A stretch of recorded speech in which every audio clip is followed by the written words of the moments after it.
Welcome back inside the Janitor's Closet, folks. My name is Bryce Hunt, joined as always by Josh Frey-Sam. We got our week 14 best bets for the NFL season today. We're already on the board this week with that Thursday nighter. Josh's Green Bay Packers cover that 3.5 point spread for the fellas.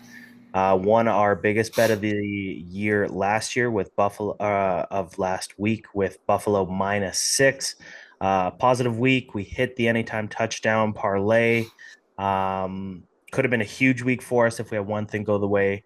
Uh, if the ball falls one or two ways, we're not here to dwell on that. We're here to look at week 14. We have two plays for you folks in today's show, our anytime touchdown parlay, as always, Josh. Another lighter slate here, Yeah. but we still have 5 units to get to for today's episode. Yes, sir. Yes, sir. Yeah, no, picking and choosing. We're staying methodical here and with the board and obviously the units as people are going to start as we saw last week, as you mentioned, with our biggest bet of the year, 4 unit play with Buffalo. We're going to just the units are going to start ramping up here, kind of like how we went last year, whereas maybe the volume starts to dwindle a little bit. With stuff that we see that's viable plays, but the unit count starts to head up as we ramp up toward the playoffs, and then we all know what happens when playoffs hit around, and it's big time bets. So, anyways, yeah, 2 plays today. Looking forward to it. Let's get after it. You mentioned that Packers bet on Thursday. It was a 3 unit hit, and you could have found that bet on X at TJC Bets. Go ahead, follow the boys there. You can find all those early plays, pre-kickoff plays on Sunday. There's always bets Josh is mulling over. So keep it locked there. And right here on YouTube, where we make our home, go ahead, hit that subscribe button, leave a comment down below. Like the video, helps us out a ton. We appreciate you folks. And without further ado, Josh, let's get this thing started with the Jacksonville Jaguars and the Tennessee Titans. Yeah, this is going to be a good one. Actually, this is one of the games of the week where it is the weather. I'm not overly concerned about it.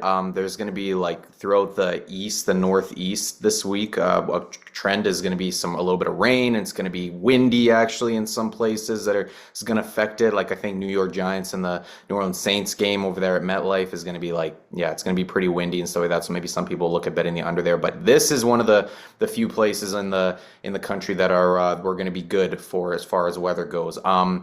The play here is going to be over 40 for 2 units, and we look at two teams that are kind of in similar spots right now, where it's over, and that's kind of where this play stems from a little bit, and that is the Tennessee Titans defense was kind of what this team was hanging its hat on for the majority of the season, right? You saw the likes of L'Jarius Sneed balling out when he was there. The defense really ran through him in a lot of senses, and Jeffrey Simmons, of course, up front.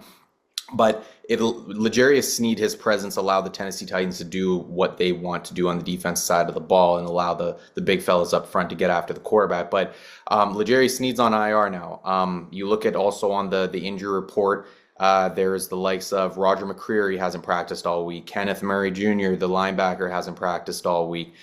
Jeffrey Simmons is going to go in this one.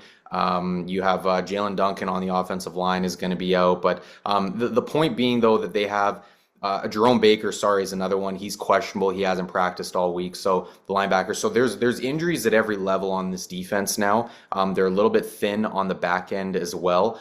And then you're talking about a Tennessee Titans defense, Bryce, that has really in recent weeks, they've started to loosen up a little bit. And you wonder I don't know if that's injuries. I don't know if they're out of the playoff race. So now guys are starting to give up a little bit. It could be a combination of both. I'm not sure, but you saw last week, it was the Washington Commanders and Brian Robinson Jr.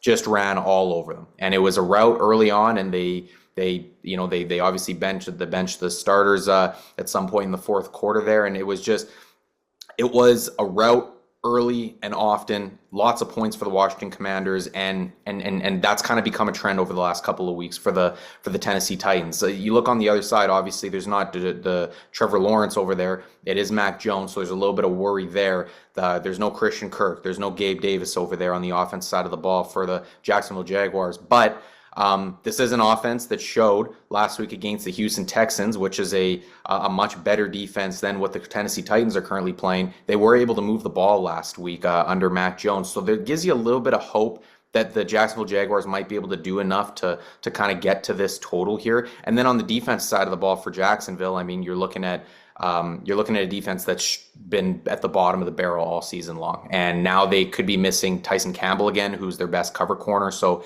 this is a defense that loves to play man coverage, doesn't have the personnel to play man coverage, but loves to play man coverage.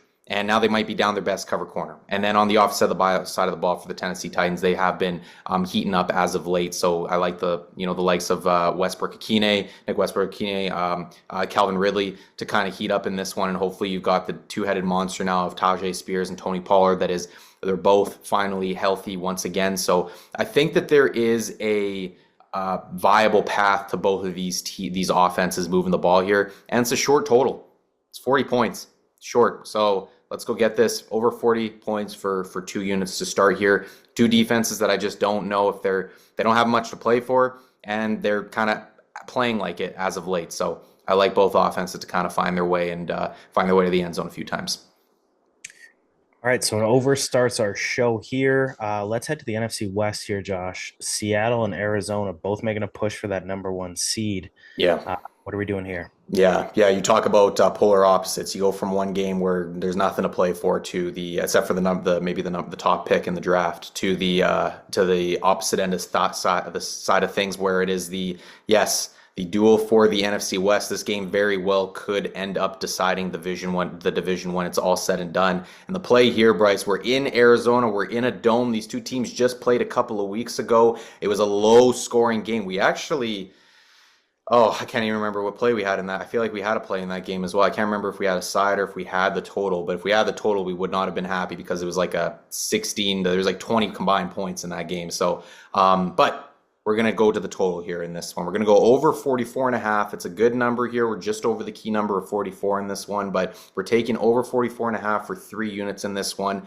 And this one, some people might look at it and say, well, I don't know if I agree with it too much just because the Seattle Seahawks defense has played better as of late, and the Arizona Cardinals defense has kind of held their own in their own right at times this season. But I look at these two offenses, and after having played each other just a couple of weeks ago on the spot for both of these offenses, I think there is a path for both of these teams to move the football. You talk about in a game like this where it is just such a high magnitude. We literally just watched on Thursday night with the Green Bay Packers and the Detroit Lions. Stakes are high, regular season, two teams that have already played each other in a dome, right? With the potentially, you could say, the division on the line. These offenses, I think there's a way, and both of these quarterbacks, you got two serviceable quarterbacks here. There's definitely a path to this total getting over the number here, and so we're going to take over 44 and a half for 3 units. Injury wise, not really much to report here. On the offensive side of the ball for the Seattle Seahawks, they've already ruled Stone Forsythe, their offense tackle, out. Outside of that, you've got Kenneth Walker, who is questionable with an ankle and calf injury, which was really tough because he practiced on Wednesday in a limited capacity when he kind of showed up on the injury report, and then it was like back-to-back DNPs, which was just tough. But I mean, I guess you have Zach Charbonnet back there, so to hopefully carry the load for in the backfield. But outside of that, on the Seattle side of things, there's not much to report. And then you look on the Arizona side of things, and the only person that's ruled out is Elijah Jones, their cornerback. But outside of that, everything is looking pretty clean on the injury report for us. And I like both these offenses to cook in this one with the division on the line in a controlled environment. Over 44 and a half for 3 units. Yeah, you mentioned it. We've been on the wrong end of Arizona for a couple times this season, so we're going to be on their side in this one. It's been them and Los Angeles, the Chargers. They've been just absolutely cooking us. Yeah, so we'll side with the Cardinals in this one, over 44 and a half. Also keep an eye. We are, I believe, 210 yards away from our Geno Smith Good call. at hitting here. So keep an eye on that. Keep an eye on the account if you see a little bump there heading into the new week. All right, Josh, that's it for the best bets. Let's get into our anytime touchdown parlay this week. We mentioned we smacked last week. Looking to do it again. Where are you going here? Yeah, this one was easy for me when I looked at the board, man. The Saquon Barkley to get into the end zone here. Jalen Hurts and Saquon Barkley might get into the end zone here. AJ Brown, if you're on offense, you might get into the end zone if you're the Philadelphia Eagles in this game. I talked to you before we got on here, Bryce. The matchup just couldn't be better. Like the Eagles, you look at the matchup on paper here, this would tell you the Eagles are going to run for like 200, 250 yards or something like crazy in this game or something. Like they are going to have their way on the ground, and that means Saquon Barkley, who has been arguably the best running back in football this season, probably has been the best running back in football this season, is going to have his way. He's going to have lots of daylight to run to and lots of red zone opportunities. Doesn't get much more, not overthinking it. Saquon, that's it. All right, for mine, I'm going to go with Rico Dowell, 19 and 22 carries respectively the last 2 weeks for him since taking over the bell cow duties for the Cowboys. Bengals defense, we kind of know what's going on there. They've given up a rushing touchdown in all but one game this season. I believe that was against Kansas City Chiefs in either week 2 or 3. So some good value here with Dallas being a 5.5 point underdog. I'm going to take Rico Dowell here. So we'll go Rico Dowell and Saquon Barkley anytime touchdowns. Recap our best bets of the week. Seattle, Arizona over 44.5 for 3 units. And the Jaguars Titans over 40 for 2 units. Already on the board with a 3 unit winner, looking to get 5 more unit winners on the board, Josh. Put those sunglasses on. Been a Yeah, while. it has been a while, man. Yeah, listen, we're hopefully trending in the right direction here. Like I said last week, this is, the time of the year. Hopefully, we want to heat up as the teams hope to heat up into the playoffs. So do we, and hopefully make this run all the way to the Super Bowl. So hopefully we can get those sunglasses back on. Yes, sir. All right, folks. Thanks for tuning in this week. We'll see you right here next week for week 15 best bets. Go ahead, hit that like button, hit that subscribe button, leave a comment down below. Go hit us on X at TJC Bets. See if we have any more plays coming out before the buzzer goes here. And that'll do it for this week. We'll see you next week, folks. Take care.